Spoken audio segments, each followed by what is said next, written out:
Tutup matamu dan fokus sama Tuhan. I surrender all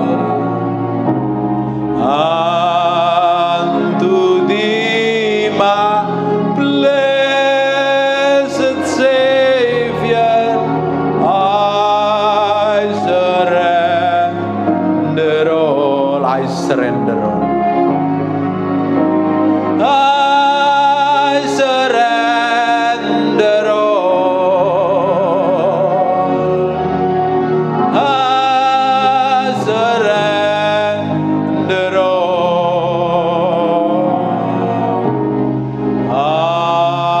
unto Thee, my blessed Savior.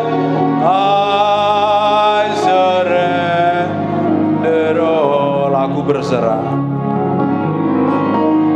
Aku berserah. Aku berserah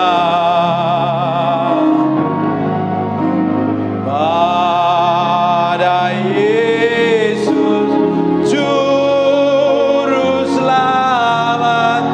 Aku berserah.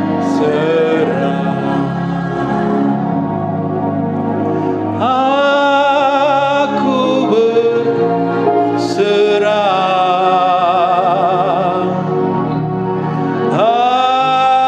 Aku berserah pada Yesus Juru Selamat. Aku berserah. Lihat sampai kedalaman batinmu sendiri di hadapan Tuhan. Berikan sepenuhnya buat Raja yang Maha Mulia. Kalau didapatin kenajisan, kejahatan yang tidak berkenan di hadapan, bertobat dan minta ampun sama Tuhan.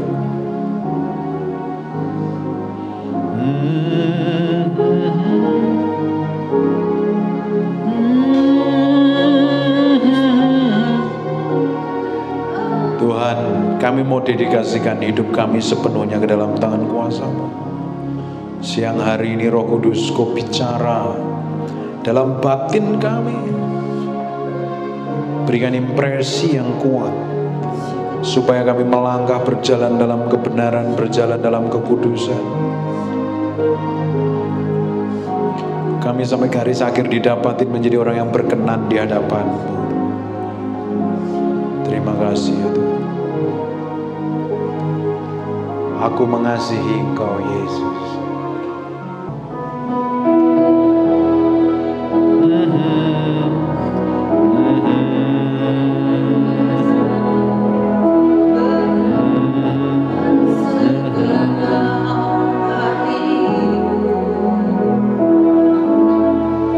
Aku mengasihi Engkau Yesus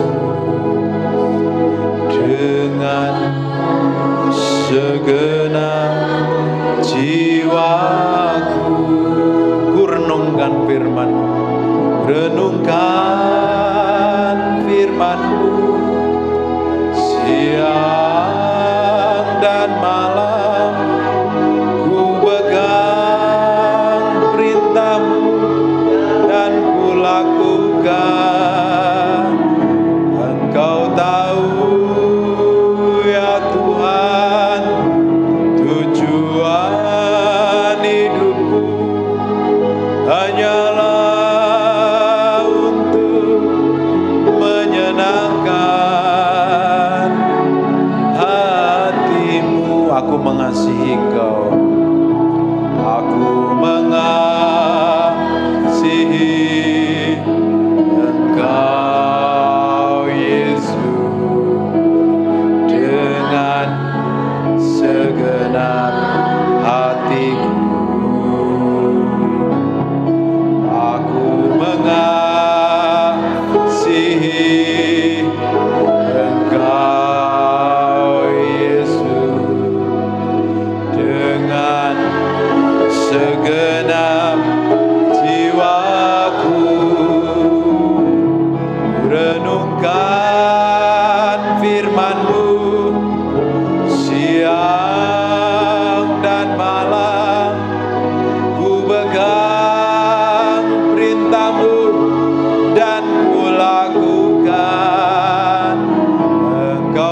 hanyalah untuk menyenangkan hatimu. Saya mau berdoa, tutup matamu dan angkat tanganmu dua-dua di hadapan Tuhan. Terima kasih Tuhan. Kami bergantung sepenuhnya pagi hari ini. Kami bergantung sepenuhnya kepadamu Roh Kudus. Terangi mata hati kami, buat kami semakin mencintai dan mengasihi Engkau lebih dari apapun juga. Saya mau berdoa untuk orang-orang yang sakit. Taruh tangan kananmu di bagian yang sakit. Yang online juga. Aku perintahkan semua sakit penyakit pergi dalam nama Yesus. Aku lepaskan urapan kesembuhan sekarang dalam nama Yesus. Jadi online, yang online yang sedang sakit, menonton dimanapun kau berada, yang sedang sakit, aku berdoa urapan kesembuhan menjamah hidup dalam nama Yesus. Be healed in Jesus name. In Jesus name. In Jesus name. Dalam nama Yesus. Terima kasih Tuhan. Terima kasih Tuhan. Lukas pasal yang ke-8 ayat 1-2. Tidak lama sesudah itu Yesus berjalan berkeliling dari kota ke kota, dari desa ke desa, memberitakan Injil kerajaan Allah. Ke-12 muridnya bersama-sama dengan dia, dan juga beberapa orang perempuan yang telah disembuhkan dari roh jahat. Yesus pelayannya kemana-mana, ada mujizat, tanda-tanda ajaib menyertai. Dan juga beberapa perempuan yang telah disembuhkan dari roh jahat, roh jahat atau berbagai penyakit, yaitu Maria yang disebut Magdalena yang telah dibebaskan dari 7 roh jahat. Orang salah kira dengan Maria Magdalena, dipikir dia adalah seorang pelacur. Bukan. Dia adalah seorang pengusaha, wanita pengusaha. Tetapi sayangnya kerasukan 7 roh jahat. Karena ada Yesus, dilepaskan dia. Ngalami breakthrough, ngalami terobosan hidupnya. Ketemu Yesus, ngalami breakthrough dan terobosan. Hari ini yang orang-orang sedang struggle hidupnya, keluarganya struggle, keuangan struggle. Kalau engkau ketemu Yesus, berubah total. Pasti berubah. Yesus harus jadi yang utama dan terutama. Maria Magdalena ketemu Yesus, lepas. Setelah dia dilepaskan dari roh jahat, dia melayani Tuhan, mengasihi Tuhan. Ayat yang ketiga, perhatikan. Yohana, istri Kusa bendahara, Susana, dan banyak perempuan lain. Perempuan-perempuan ini melayani rombongan itu dengan kekayaan mereka, termasuk Maria Magdalena. Di setiap perjalanannya Yesus, ini orang mengasihi Tuhan, luar biasa, cinta Tuhan. Dia nggak hanya berikan hidupnya, nggak berikan hatinya, bahkan semua yang dimiliki layani Tuhan. Kalau kau melayani Tuhan, bukan berarti gereja minta duitmu, bukan berarti pendeta minta duitmu. Beri hatimu dulu untuk melayani Tuhan. Itu yang utama dan terutama loh. Hati ini harus diberi sama Tuhan sepenuhnya. Kalau enggak, daging yang akan kontrol, ego yang menguasai. Kalau sudah seperti itu, pasti hidupnya bikin trouble di mana-mana. Karena banyak orang Kristen bikin trouble karena dagingnya ngontrol dan mengendalikan kok. Kalau orang Kristen semuanya dipimpin oleh Roh Kudus, mengasihi Tuhan, mencintai Tuhan, hidup dengan firman, pasti berubah, jadi berkat di mana-mana. Pasti. Yang jadi masalahnya kita mau dipimpin Roh Kudus atau dipimpin daging. Dan kita harus melayani Tuhan dahulu di kamar doamu. Seperti ini kita melayani Tuhan. Ini melayani pekerjaan Tuhan di gereja. Sebelum kita melayani pekerjaan Tuhan, kita harus melayani Tuhan dahulu di kamar doa kita. Nah, setiap orang harus melayani Tuhan di kamar doanya. Harus mulai bangun keintiman setiap hari. Harus. Waktu kita membangun keintiman, kita seperti nempel pada sumber kuasa. Seperti handphone atau tab ini, dicolokin kepada sumber kuasa, dicas kembali. Hidupmu akhirnya berubah, pola pikirmu berubah, cara pandangmu berubah, kelakuanmu berubah, sikapmu berubah. Karena penempelnya sama Yesus itu dimulai di kamar doa, bukan di gereja. Setelah kita nempel sama Tuhan di kamar doa, bangun keintiman sama Tuhan, kita merayakan namanya ibadah raya. Dari Senin sampai Sabtu kita bergaul intim dengan Tuhan. Setelah itu kita berikan hati kita sama Tuhan, kita bawa korban, kita merayakan, namanya ibadah raya, celebration, merayakan kemenangan karena Tuhan menyertai kita. Kalau kita lakukan itu setiap hari, setiap jam, setiap minggu, setiap tahun, kira-kira berubah nggak? Berubah nggak? Pasti berubah. Hidupmu berubah, kelakuanmu berubah, sikapmu berubah, kata-katamu berubah, masa depanmu pun juga akan berubah. Ini loh orang yang melayani Tuhan itu seperti itu. Ketika Yesus berjalan, Maria juga ikutin. Di Matius 8 ayat 23 kita akan lihat, kita akan banyak baca ayat ya. Kita makan kenyang hari ini ya. Kita mau belajar firman. Siapa yang mau belajar firman? Kok nggak mau? Siapa yang pingin kenal Tuhan? Semua pingin kenal Tuhan. Kita hari ini akan belajar. Soalnya saya diundang dari Jakarta jauh-jauh, biayanya mahal. Kalau khotbahnya setengah jam nggak dapat apa-apa. Tak kasih makan spesial hari. Katakan amin.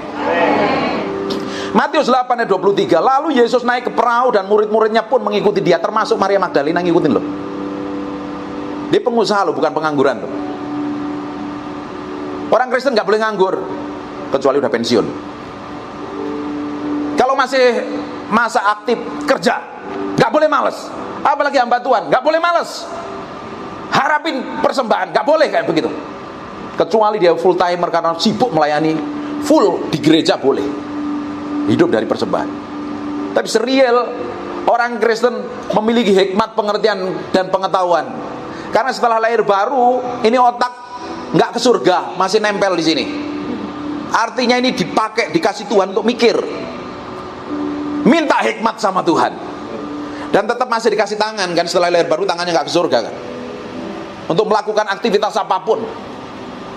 Dan waktu kita melakukan aktivitas apapun di dunia marketplace, apapun yang kita kerjakan, yang kita lakukan, itu sebagai penyembahan kita buat Tuhan. Amin. Kita bekerja, ibu rumah tangga di dapur masak yang terbaik. Jadi bos, jadi karyawan, jadi apapun juga profesimu, the best yang bisa lakukan seperti melakukannya untuk Tuhan. Sebab dari sana Tuhan akan mulai berkatnya mengalir dalam hidup kita. Kalau kita ada hukum dalam kerajaan Allah, kalau kita setiap dalam perkara kecil, Tuhan akan tambahkan perkara-perkara yang besar. Tapi maunya banyak orang langsung gede, mana bisa? Ikut Tuhan itu step by step, nggak langsung ujuk-ujuk langsung jadi. Step by step. Kita kenal Tuhan pun harus step by step loh. Dan itu dimulai setiap hari, bergaul dengan Tuhan setiap hari, belajar firman, ngerti firman, belajar, berdoa, nyembah Tuhan. Tambah hari, semakin kita dibuat ngerti apa yang Tuhan mau. Karena perjalanan kita setiap hari bersama Tuhan, itu Tuhan mau hidup kita semakin hari semakin diubah menjadi serupa segambar dengan Dia. Harus. Itu tujuan utama kita. Tapi setan mulai ganggu dengan tujuan yang lain sampai kita lupa dengan Tuhan. Padahal hukum utama dan terutama adalah kasihlah Tuhan Allahmu dengan segenap hatimu, dengan segenap jiwamu. Tapi seringkali kita mengasihi yang lain yang bukan Tuhan. Hari ini mesti berubah dan bertobat. Tuhan harus jadi yang utama dalam hidup kita.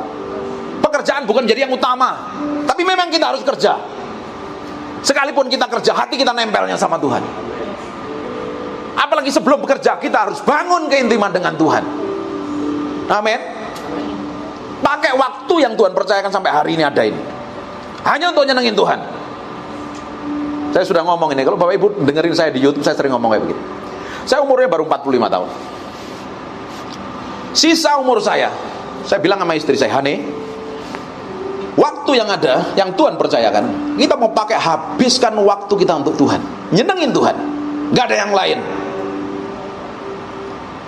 Kita mau didapati menjadi orang yang melakukan yang terbaik untuk Tuhan. Saya komitmen dengan istri saya, waktu kita mau habiskan hanya untuk buat Tuhan senang ngelihat kita. Saya berdoa, Bapak Ibu di ruangan ini maupun yang di online, mulai hari ini kau komitmen dengan Tuhan. Aku mau melangkah setiap hari bersama Tuhan. Aku mau berikan yang terbaik untuk Tuhan. Aku mau jadikan Tuhan yang terutama dalam kehidupan. Kemanapun engkau suruh pergi, aku mau mengandalkan engkau. Yesus ketika pergi di mana-mana, muridnya ngikutin, termasuk Maria Magdalena. Di Matius 14 ayat 13, setelah Yesus mendengar berita itu, menyingkirlah dan ia dari situ dan tidak mengasingkan diri dengan perahu tempat sunyi. Tetapi orang banyak mendengarnya dan mengikuti dia dan mengambil jalan darat dari kota-kota lain. Selalu orang yang mengasihi Yesus mengikuti. Kita buka lagi di Lukas 7 ayat 11. Kemudian Yesus pergi suatu kota yang bernama Nain. Murid-muridnya pergi bersama-sama dengan dia, dan juga orang banyak menyertai dia. Ini yang menyertai dia termasuk namanya Maria Magdalena. Lukas 22 ayat yang ke-39. Lalu pergilah Yesus keluar kota, dan sebagaimana biasa ia menuju Bukit Yaitun. Murid-muridnya juga mengikuti dia. Kita akan lihat apa yang terjadi setelah Yesus ditangkap. Semuanya meninggalkan dia. Tapi beda dengan wanita satu ini. Dia beda sekali. Murid-murid yang gagah perkasa. Petrus yang dulunya ngomongnya gede, pokoknya aku gak mau apa-apa, aku mau ikut engkau. Tapi ketika Yesus disalibkan, dia nyangkalin, gak teruji hatinya. Ketika hadapi tekanan gak teruji. Tapi Maria berbeda. Dia menyintai kemanapun Yesus pergi, dia ikutin. Coba sekarang lihat Matius 26 ayat 56. Akan tetapi nanti Bapak Ibu baca, nanti catat ayat ini. Makanya kalau habis catat, kalau enggak nanti dengerin khotbahnya diulang. Saya juga akan upload khotbah ini di YouTube saya. Nanti dengerin lagi. Berbeda ini setelah Yesus ditangkap, apa yang terjadi.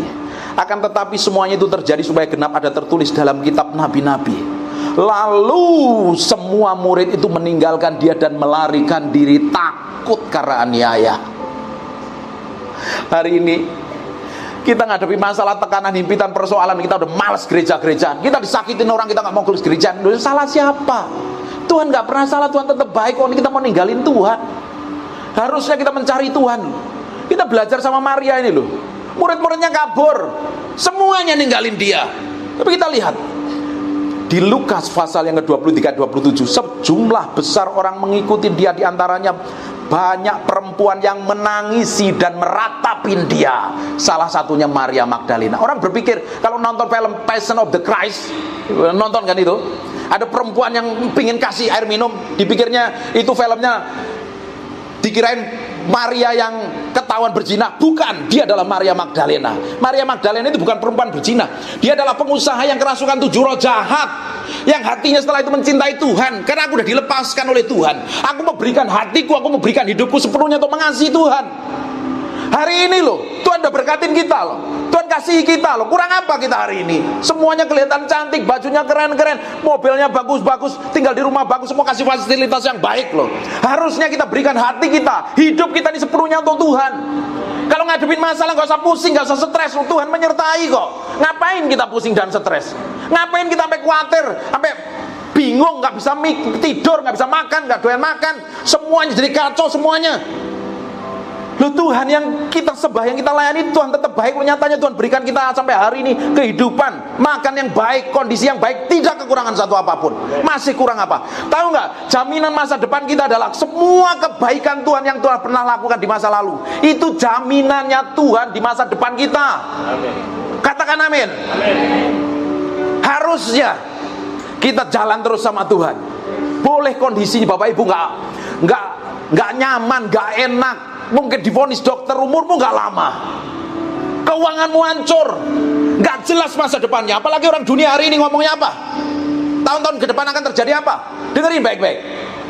Tuhan kita yang pernah melakukan kebaikan di masa lalu, yang menyertain kita, yang memproteksi kita, memberikan kesembuhan, bikin berkat, bikin pertolongan, bikin mujizat. Di tahun-tahun yang depan, tahun-tahun ke depan, Tuhan akan lakukan double porsi. Ngomong yang kenceng. Itu yang jadi jaminannya. Loh, kalau kita yang ngerti ini aja, hidup kita bahagia kok. Loh, orang Kristen tuh harusnya hidupnya bahagia, datang ke gereja juga bahagia. Orang dunia yang lihat, loh ini kok beda. Apa yang membuat beda? Karena kita ada Yesus, kita ada jaminan hidup, namanya Yesus Kristus. Amin. Orang Kristen mukanya datang gereja cemberut. Loh ngapain kamu? Orang tadi ngomongnya nyakitin. Gak usah pusing dengan orang nyakitin kita. Fokus kita sama Yesus. Jalan terus sama Yesus. Real hidup kita berikan untuk Tuhan sepenuhnya. Sepenuhnya. Maria ini lakukan hal yang berbeda. Saya kagum sama orang ini. Nanti kalau saya ke surga saya mau temuin dia. Saya mau tanya banyak hal. The best hatinya mencintai Tuhan.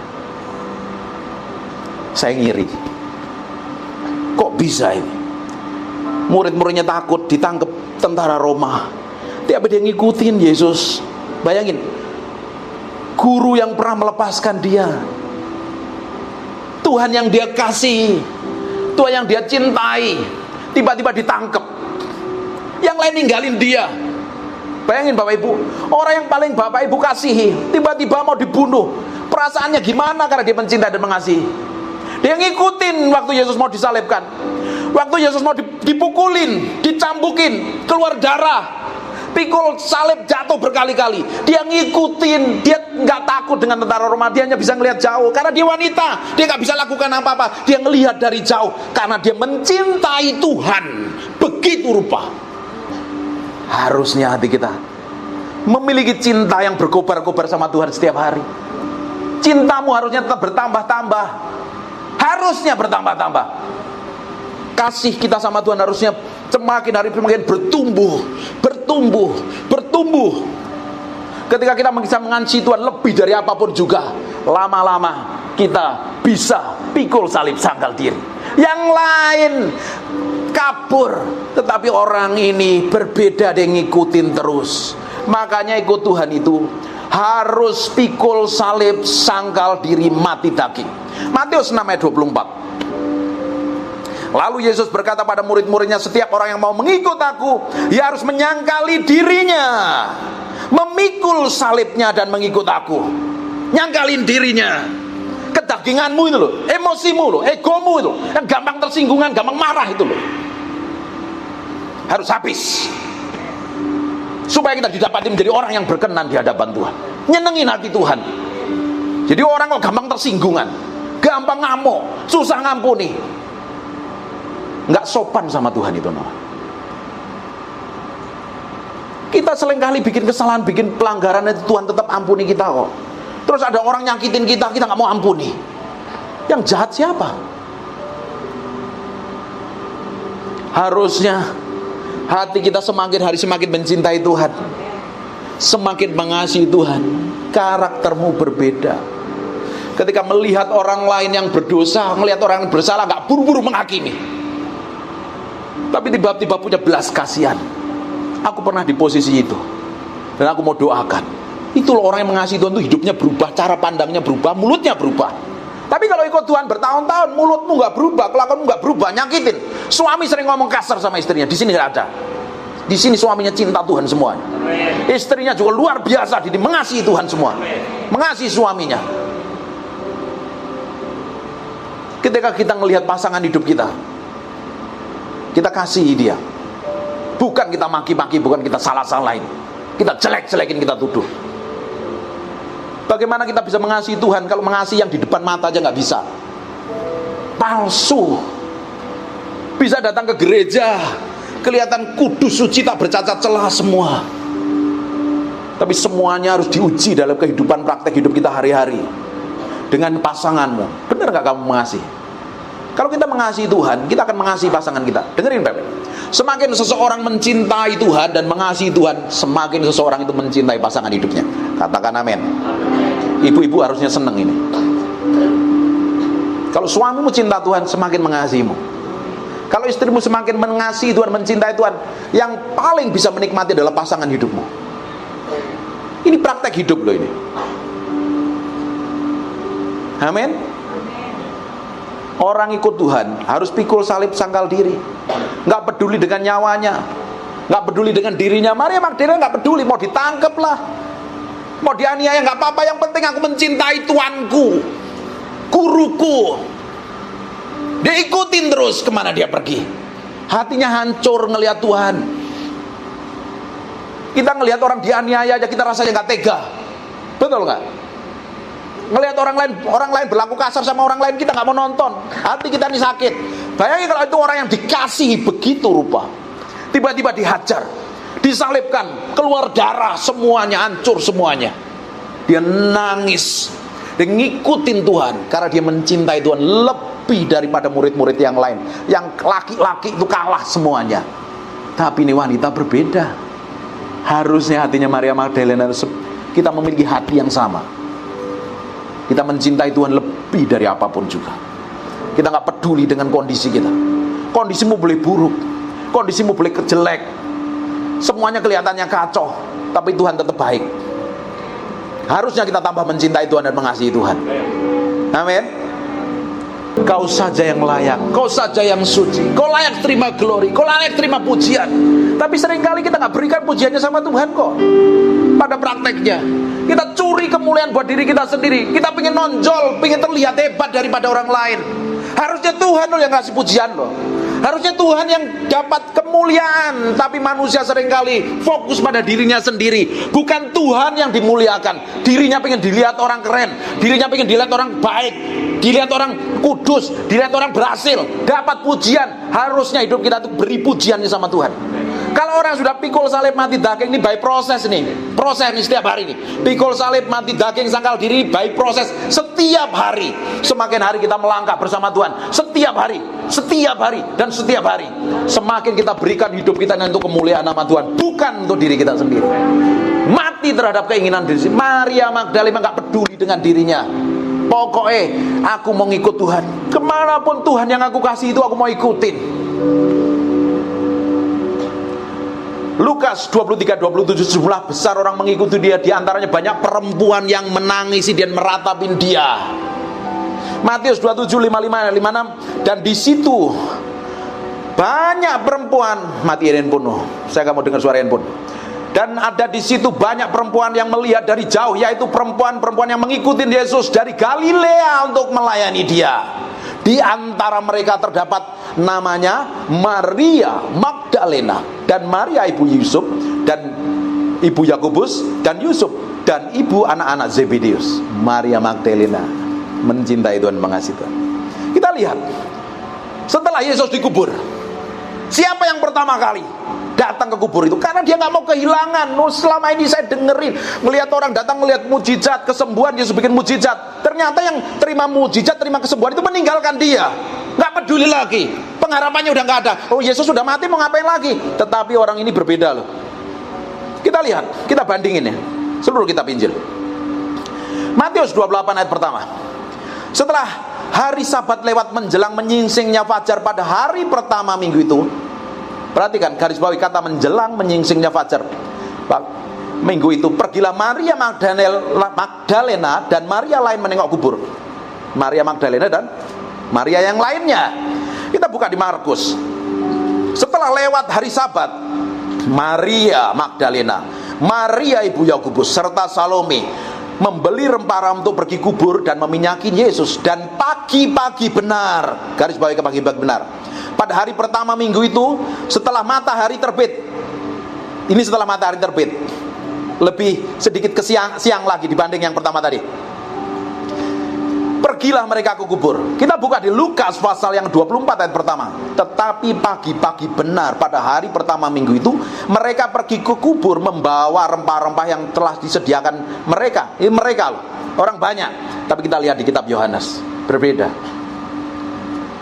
Yohanes 20 ayat pertama. Pada hari pertama minggu itu, pagi-pagi benar, ketika hari masih gelap. Kalau hari masih gelap berarti sekitar jam 4-an, betul nggak? Pagi-pagi benar. Jam 4 udah pagi kan? Kita jam 4 sudah banyak doa kan? Banyak nyembah Tuhan, doa fajar kan? Pagi-pagi benar, pergilah Maria Magdalena ke kubur itu dan melihat bahwa batu yang telah diambilnya dari kubur. Dia pingin dekat dengan tuannya, dia sembah tuannya, dia nggak mau kehilangan tuannya karena dia cintai begitu rupa.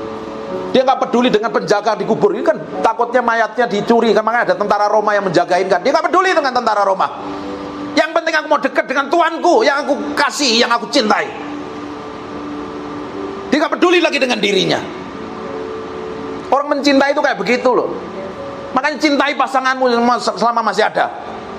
Karena pasanganmu adalah orang yang terbaik yang dikirim Tuhan di muka bumi. Sekalipun kelakuannya menyebalkan, tetapi adalah orang terbaik di muka bumi. Amin, Pak. Nikahnya udah lama pasti ini, banyak ngalami tantangan dan tetap cinta kan? Iya, Bu. Pasangan hidup kita adalah pasangan yang terbaik yang dikirim Tuhan loh, untuk membentuk kita, meremukkan kita, belajar kita pikul salib sangkal diri. Cintai, miliki, kasihi, berikan yang terbaik buat dia. Orang spesial yang dikirim Tuhan dari surga menemani hidup kita selama-lamanya. Betul. Katanya kita cintai, kalau dibikin kesalahan kita marah-marahin. Bagaimana mungkin? Itu apakah namanya cinta? Belajar cintai pasanganmu. Cintai kekurangannya. Kalau kelebihannya itu pasti dicintai. Bagi kelebihan duit, pasti sangat dicintai. Tapi bagaimana kalau kelebihan karakternya yang buruk? Loh, kalau kita mencintai orang yang baik itu mudah loh. Kita menghormati pasangan yang baik itu mudah. Menghormati suami yang cinta akan Tuhan itu mudah sekali. Tapi bagaimana menghormati suami yang kurang ajar banget, yang kelakuannya itu horor gitu. Bagaimana? Tetap mencintai apa enggak? Dalam kondisi kamu disakitin, dilukai, tetap mencintai apa tidak? Membuktikan kamu mencintai Tuhan sungguh-sungguh apa tidak loh. Kalau pengen kita lihat kualitas cinta kita sama Tuhan, lihat aja reaksimu waktu kamu ditekan. Ketahuan semuanya. Seperti Yesus atau seperti iblis. Reaksi kita menentukan siapa kita sebenarnya di hadapan Tuhan. Amin. Kasih senyum dulu yang paling manis. Coba lihat senyumnya. Diberkati apa enggak nih? Yang diberkati katakan amin. Makan kenyang enggak? Makan kenyang. Kita lanjut. Maria pagi-pagi sudah temu Yesus. Di Markus 16 ayat yang ke-9. Setelah Yesus bangkit pagi-pagi pada hari pertama minggu itu, ia mula-mula menampakkan diri kepada siapa? Maria Magdalena. Yang pertama kali Yesus tampakkan kepada Maria Magdalena. Saya beberapa hari ini khotbah di sini. Udah saya anggap rumah saya sendiri. Saya ngomong ini. Kasih Tuhan itu sama. Orang dunia dikasih Tuhan. Orang gak bertobat dikasih Tuhan. Tapi Tuhan seringkali memperlakukan orang yang mengasihi Tuhan lebih itu berbeda. Maria, orang yang pertama kali ditemuin Yesus. Bayangin kalau engkau ditemuin Yesus, masalahmu kelar gak? Beres gak? Utangmu kelar gak? Sakit penyakit bapak akan kelar gak? Beres gak kalau ketemuin Yesus? Gone. Beres semuanya. Cintai Tuhan, kasih Tuhan lebih dari apapun juga. Ciri orang yang mengasihi Tuhan di Yohanes 14 ayat 21, barang siapa memegang perintahku dan melakukannya, dialah yang mengasihi aku. Kalau kita mencintai Tuhan, mengasihi Tuhan, buktinya ngapain? Lakuin firman. Jalan sama firman. Hidupin firman. Gak enak Pak, jalani terus. Susah Pak, dia bencekno. Kata yang paling favorit di Surabaya bagi orang-orang yang menyebalkan adalah bencekno. Bagaimana kalau ketemu orang yang bencekno? Kasihi, doain, cintai. Bagaimana kalau ketemu pasangan suami yang horor kelakuannya? Cintai, kasihi. Sakit Pak, lakukan firman. Tuhan ubah hati kita, dan Tuhan akan ubah orang yang bencekno tadi. Mahal harganya. Ikut Tuhan dulu mahal. Kalau ikut daging kan enak aja. Males gua ngeliat muka dia, karena udah menyakitin saya. Udah, jauh. Tapi kalau ikut Tuhan kan harus ditemuin. Terima kasih ya Tuhan, berkati kamu ya. Kalau ketemu suami yang baik kan enak. Tapi kalau ngikutin firman ketemu suami yang gak baik kan harus terima kasih, salam, puji Tuhan, terima kasih kok suami yang hebat. Bagaimana? Bayar harganya mahal. Kita itu harus melakukan sesuatu yang terbalik dengan orang dunia loh. Orang dunia kalau orang dunia punya prinsip gigi ganti gigi, mata ganti mata. Tetapi kita, kalau ada orang yang membenci kita, kita suruh berkati, suruh mengasihi. Lu berbeda hukumnya. Kita karena kita ini orang Kristen tinggal di dunia, kita tuh tinggal di alam yang berbeda. Namanya alam hadirat Tuhan.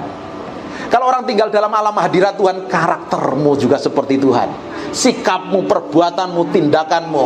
Makanya kelihatan orang-orang di sini adalah orang-orang yang mencintai dan mengasihi Tuhan, dan orang yang akan diberkati Tuhan secara dahsyat. Kasih tepuk tangan yang kencang dong. Amin. Bapak Ibu adalah orang yang spesial di mata Tuhan. Karena hari ini didapat menjadi orang yang mengasihi dan mencintai Tuhan lebih dari apapun. Yohanes 14:24. Barang siapa tidak mengasihi aku, ia tidak menurutin firman-Ku. Simple. Yesus sendiri yang ngomong. Kalau mengasihi aku, hidupin firman. Kan ketahuan kan, mengasihi itu hanya di bibir atau mengasihi dari hati. Kalau mengasihi dari hati, pikiranmu, kemauanmu, kehendakmu, semuanya untuk Tuhan. Untuk Tuhan semuanya. 1 Yohanes 4:20. Jikalau seorang berkata aku mengasihi Allah dan ia membenci saudaranya, maka ia adalah seorang pendusta. Tahu gak orang benci itu ngapain? Pernah disakitin, pernah dilukain. Terus kalau kita ketemu orangnya, malas, kita melipir. Tahu melipir? Karena menghindari. Ya kita tetap mengasihi, katanya mengasihi. Loh kamu kok melipir? Kamu kalau ngelihat mukanya kok agak enek, kenapa? Belum mengasihi loh itu loh. Itu masih kesel. Kalau kita masih punya hati seperti itu, diberesin, bertobat loh hari ini loh. 1 Yohanes 3:15 ngomong begini.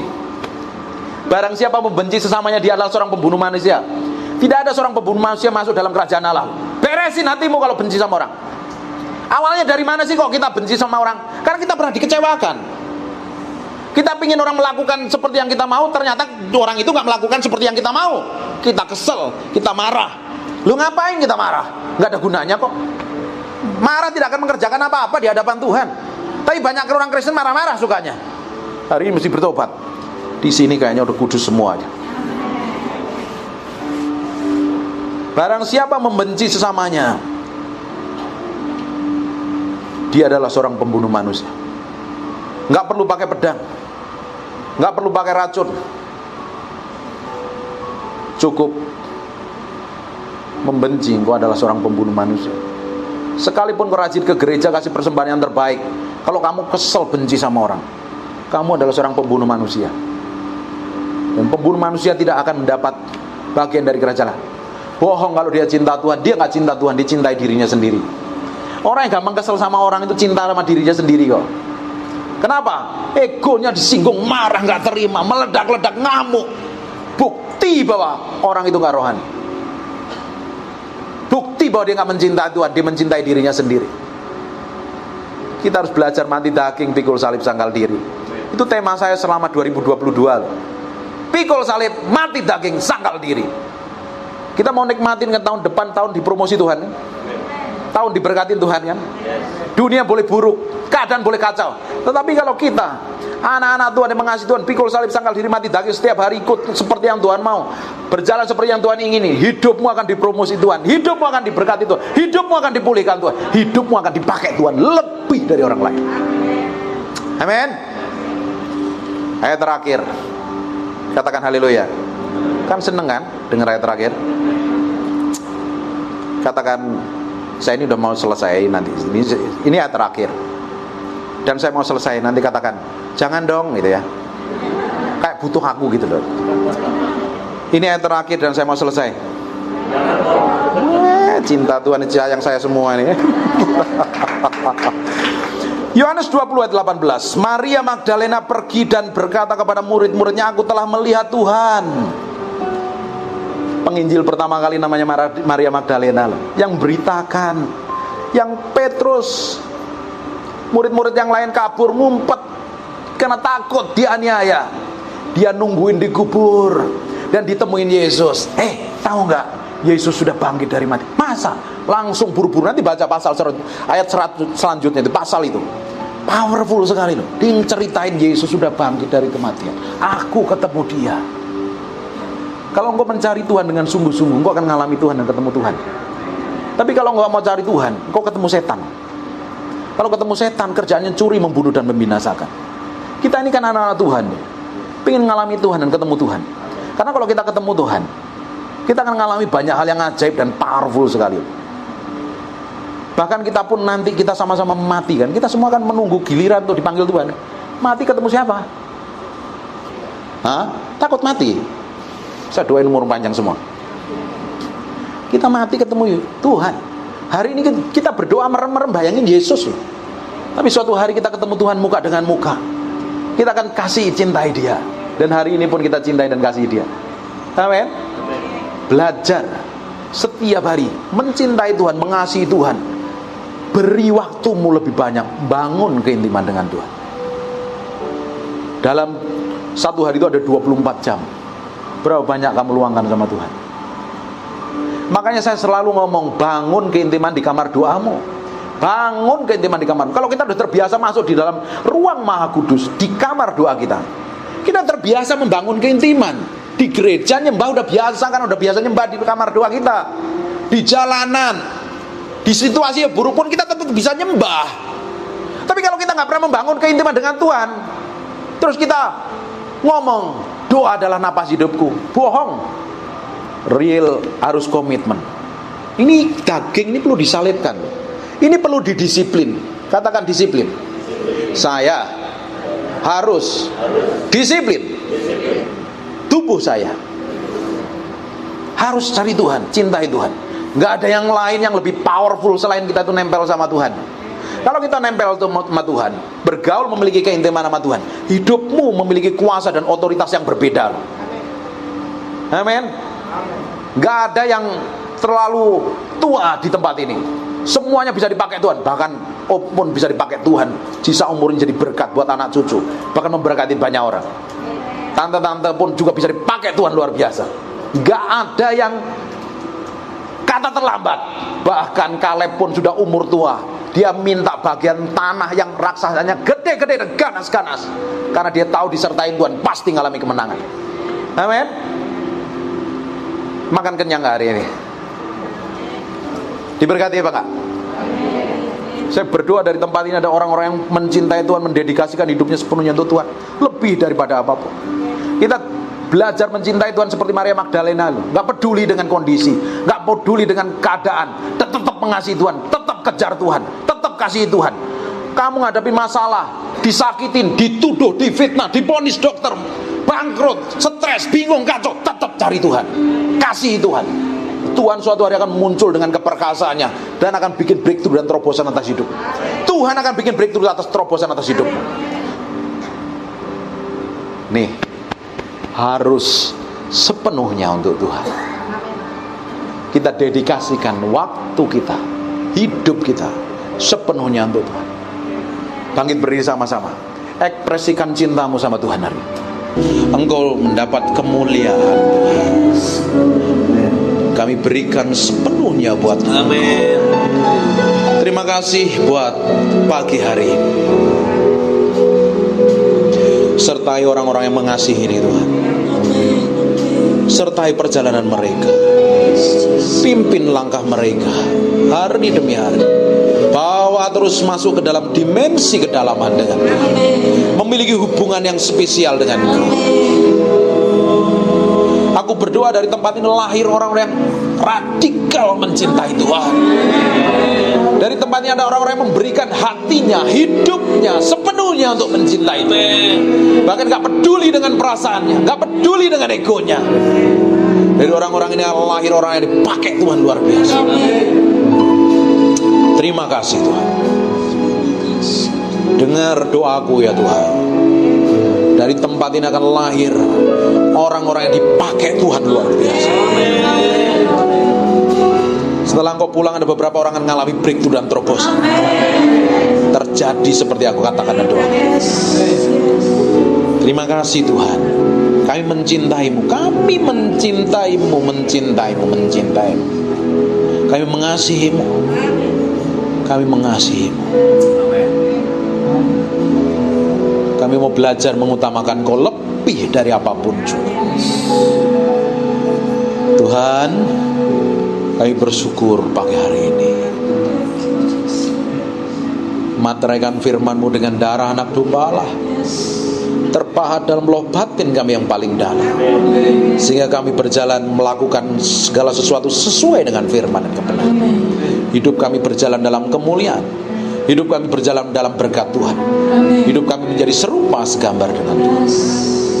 Terima kasih. Kami kembalikan segala hormat pujian buat Raja kami yang mampu. Yang diberkati Tuhan katakan amin yang kenceng. Sekali lagi katakan amin yang kenceng banget. God bless you. Haleluya.